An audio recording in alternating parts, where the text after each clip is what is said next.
नमस्कार,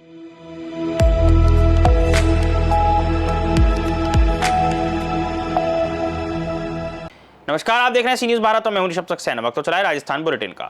राजस्थान बुलेटिन में बात होगी बकानी की, जहां महाराणा प्रताप स्मारक अभियान के अंतर्गत बकानी में महाराणा प्रताप की प्रतिमा का हुआ अनावरण। साथ ही बात होगी जयपुर की, जहां विमुक्त घुमंतु एवं अर्धद घुमंतु श्रेणी के परिवारों के पुनर्वास के हर संभव प्रयास सुनिश्चित हुए। ऐसी तमाम खबरों की विस्तार से चर्चा करेंगे इस बुलेटिन में। बकानी कस्बे के बालाजी पार्क में महाराणा प्रताप स्मारक अभियान के तहत उनकी तकरीबन 7 फीट ऊंची आदमकद प्रतिमा का अनावरण किया गया, जो नगर में पहली है। इस कार्यक्रम में मुख्य अतिथि राजा मानवेंद्र सिंह मथुरा, राष्ट्रीय अध्यक्ष अखिल भारतीय क्षत्रिय महासभा रहे, जबकि अध्यक्षता चंद्रवीर सिंह नमाड़ा ने की। कार्यक्रम में महाराजा राणा रणजीत सिंह झाला, राजा राव बहादुर, प्रियव्रत सिंह, विधायक नरेंद्र कुमार नागर, सुरेश गुर्जर, पूर्व विधायक अनिल कुमार जैन, सरपंच संकेत जगदीश रंगी, डॉक्टर मनोज शर्मा, शैलेंद्र यादव, मोतीलाल एरवान, साथ ही साथ कई विशिष्ट अतिथि शामिल हुए। ये प्रतिमा महाराणा प्रताप की वीरता और बलिदान को नई पीढ़ी तक पहुंचाने और समुदाय में गर्व और एकता की भावना को मजबूत करने के उद्देश्य से स्थापित की गई है। करने पर आ रहे हैं, महाराणा प्रताप के दर्शन करें तो महाराणा प्रताप के जीवन से, उनकी जीवनी के बारे में पढ़ें और जीवन से जितनी शिक्षा ले सकें उतनी शिक्षा लेकर के उनके आदर्शों को अपने जीवन में उतारने की वो पूरी कोशिश करें।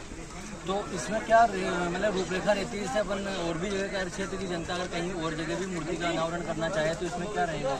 सबसे पहले तो जिस स्थान पे मूर्ति लगाना होती है, स्थापना करनी होती है, उस जगह पर हमको सबसे पहले जगह चिन्हित करते हैं और जगह अप्रूवल होने के बाद स्थानीय निकाय जो भी उस जगह का मालिक है, ग्राम पंचायत, नगर पालिका या नगर निगम, वहां से संस्था को एनओसी मिलना सबसे आवश्यक है।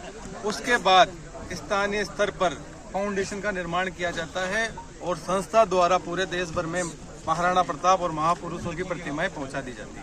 तो इसमें जैसे जो अश्व की मूर्ति भी होती है और इसमें क्या मतलब फर्क है? हमारे पूरे देश में जितनी 500 प्रतिमाएं लग रही है उसमें से मात्र 5 प्रतिमाएं ऐसी है जिस पर चेतक सवार महाराणा प्रताप नहीं है। बाकी की 495 प्रतिमाएं ऐसी है जिसमें महाराणा प्रताप चेतक पर सवार होंगे। 12 फीट उसकी ऊंचाई होगी और 3100 किलो वजन के साथ 100 साल से ज्यादा। तो वो क्या कारण रहा जो बकानी में वो वाली यहाँ पर जब इस प्रतिमा की लिए स्थापना की बात चली तो यहाँ पर लोगों का वो उस तरह का उत्साह नहीं था जो आज देखने को मिल रहा है।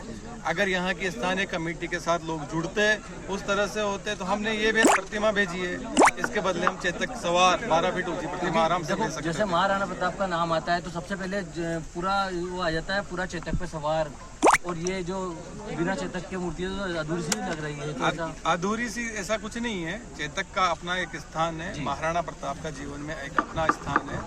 लेकिन जब हमने इससे पहले सुनेल में और खारपा खुर्द में 2 जगह झालावाड़ में वहाँ प्रतिमाएं लगी तो यहाँ के स्थानीय लोगों ने हमसे कहा कि कम से कम एक प्रतिमा हमारे यहाँ पे आप स्थापित करो।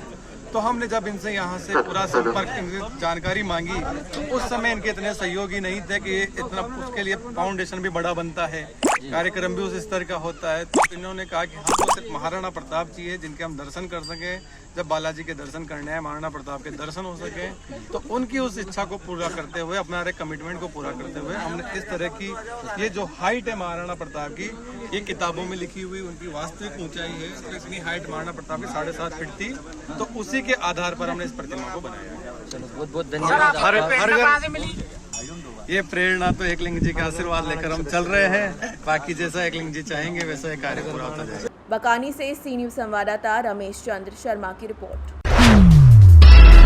भरतपुर में विश्व साइकिल दिवस पर पर्यावरण संरक्षण, शारीरिक स्वास्थ्य और ईंधन बचत के संदेश के साथ एक भव्य साइकिल रैली का आयोजन भरतपुर विकास प्राधिकरण के सौजन्य से किया गया, जो सुबह 6 बजे विश्व प्रिय शास्त्री पार्क चौपाटी से शुरू होकर शहर के प्रमुख चौराहों से होती हुई पुनः वहीं समाप्त हुई। रैली के दौरान सुरक्षा की जिम्मेदारी पुलिस विभाग, सफाई नगर निगम और साथ ही साथ चिकित्सा सेवाएं, स्वास्थ्य विभाग द्वारा मोबाइल वैन और मेडिकल टीम के साथ संभाली गई।